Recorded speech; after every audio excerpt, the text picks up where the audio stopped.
ఎదుర్కొని గాంధీ గారు చెప్పినట్టుగా జవహర్లాల్ నెహ్రూ గారి పేరు ప్రతిపాదించాడు. పదవిని, ప్రధానమంత్రి పదవిని అంతా మరి గాంధీ గారి కోరిక మేరకు వదిలేసుకునే మహనీయుడు చరిత్రలో మనకి ఇంకెవరు కనపడరు. పదవుల కోసం ఈరోజు ఎలా తడ్డాలు పడుతున్నా మనం చూస్తున్నాం. అలాంటి తరుణంలో వచ్చే పదవిని కాదనుకొని దేశం కోసం త్యాగం చేసే మహనీయుడు శ్రీ సర్దార్ పటేల్ మనందరికీ జీవితంలో ఆదర్శనీయం కావాల్సిన అవసరం ఎంతో ఉంది. వారి నుంచి మనందరం తెలుసుకోవాల్సిన విషయాలు ఏంటంటే, ఆయన ఒక మాట చెప్పాడు. ఇవాళ పత్రికలో కూడా వచ్చేది మీరు చూసుకుంటారు. నేను రాసిన ఆర్టికల్ కాదు, నేను రాసిన ఆర్టికల్ వేరే. ఈనాడులో సంపాదకి కింద 2 మాటలు రాశారు.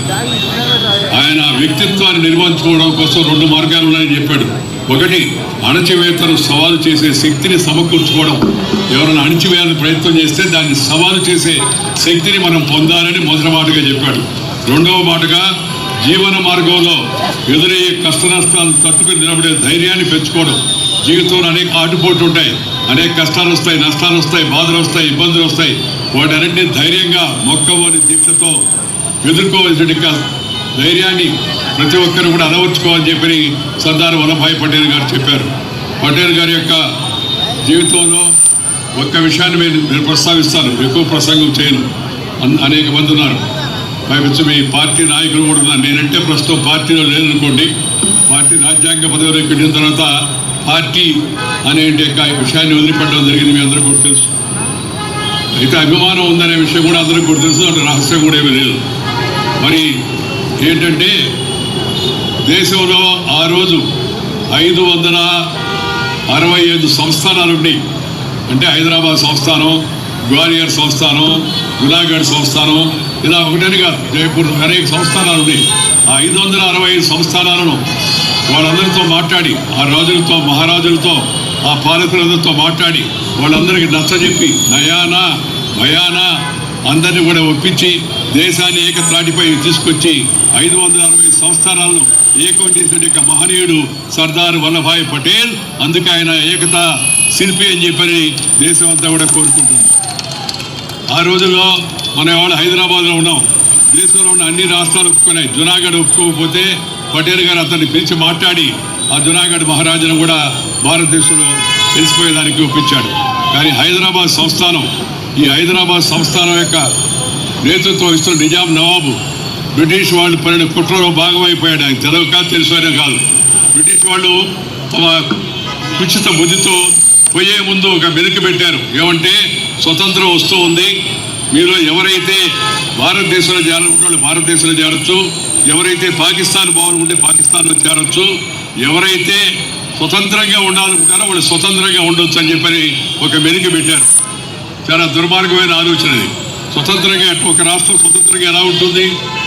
నిజాం నవాబు అప్పుడు ఆయన రజాకార్ యొక్క సలహా, కాసిం రిజ్వీ అనుచరుల యొక్క సలహా మేరకు నిజాం నవాబు వెళితే పాకిస్తాన్ వైపు వెళ్ళాలని కొంతసేపు మొగ్గు చూపించాడు.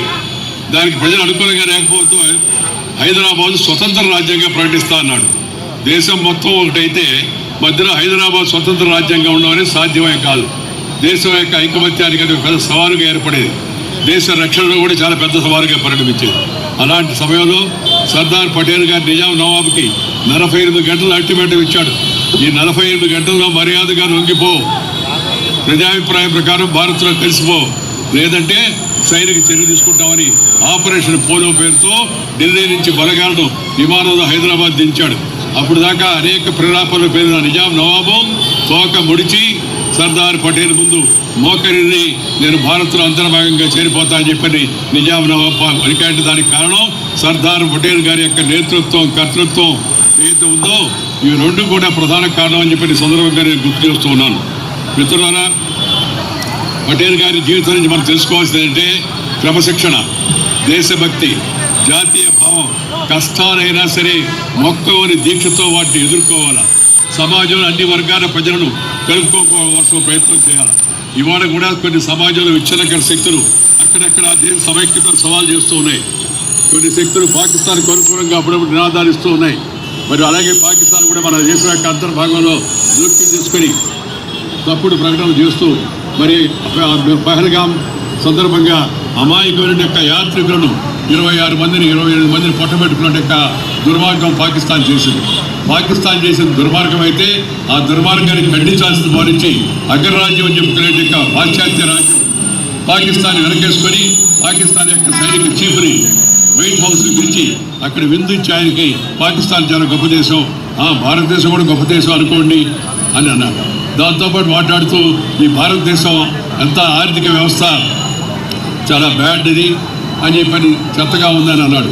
కానీ వాస్తవం ఏంటంటే మనందరం గర్వించదగిన విషయం, ఈరోజు భారతదేశం నిన్నగాక మొన్న ఇంటర్నేషనల్ మానిటరీ ఫండ్ అంతర్జాతీయ ద్రవ్యనిధి సంస్థ ఇచ్చిన నివేదికలు ఏం చెప్పిందంటే ప్రపంచంలో అతి వేగంగా ఆర్థికంగా అభివృద్ధి చెందుతున్న దేశం భారతదేశం అని చెప్పని ఇంటర్నేషనల్ మానిటరీ ఫండ్ చెప్పింది. అతనేదో తనకేదో నోబెల్ బహుమతి కోసం పాకిస్తాన్ తనకి సపోర్ట్ చేస్తారనే ఉద్దేశంతో అలా మాట్లాడితే ఇక్కడ ఉండే కొంతమంది నాయకులు తమ స్వార్థం కోసం ఆ పదవిని అందుకొని నిజమే ఇండియన్ ఎకానమీ వర్స్ట్ ఎకానమీ అని చెప్పి పలకడం చాలా దురదృష్టకరమైన సందర్భంగా నేను మనం చేస్తున్నాను. నేనేం కోరినదంటే అందరినీ మనందరం కలిసికట్టుగా ఉన్నాం. వివిధత మే ఏకత భారత్ కా విశేషత, అలగ్ భాష అలగ్ వేష్ ఫిర్ భీ అప్నా ఏక్ దేశ్. మనందరం కులాలు వేరైనా, మతాలు వేరైనా, వర్గాలు వేరైనా, ప్రాంతాలు వేరైనా, irrespective of cost, creed, sex, religion and region, India is one. Kashmir నుంచి కన్యాకుమారి వరకు, కన్యాకుమారి కటక్ నుంచి కటక్ వరకు ఈ దేశంలో ఉన్నట్టు మనందరం కూడా ఒకటేనే భావంతో పెరగాల.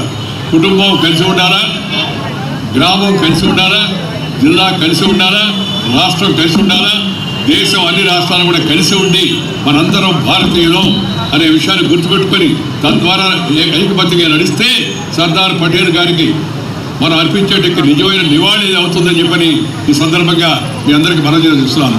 యువత ఈ విషయంలో చొరవ తీసుకొని వాళ్ళ ప్రధానమంత్రి గారు చెప్పారు, వారం రోజుల పాటు మనం దేశవ్యాప్తంగా యూనిటీ రన్ అంటే ఏకతా కోసం మనం అందరం కూడా పరుగు అని చెప్పని ఉద్దేశం. అందరూ ఐకమత్యం కలపడం, అందరినీ ఒక దారి మీద తీసుకురావడం అది ముఖ్యమైన ఉద్దేశం. అందుకని రాజకీయాలతో నిమిత్తం లేకుండా అందరం ఏకంగా కలిసికట్టుగా ముందుకు వెళ్లాల్సి ఉంది. నరేంద్ర మోడీ గారు ప్రధానమంత్రి అయిన తర్వాత సర్దార్ పటేల్ గారు చూపించినట్టు మార్గంలో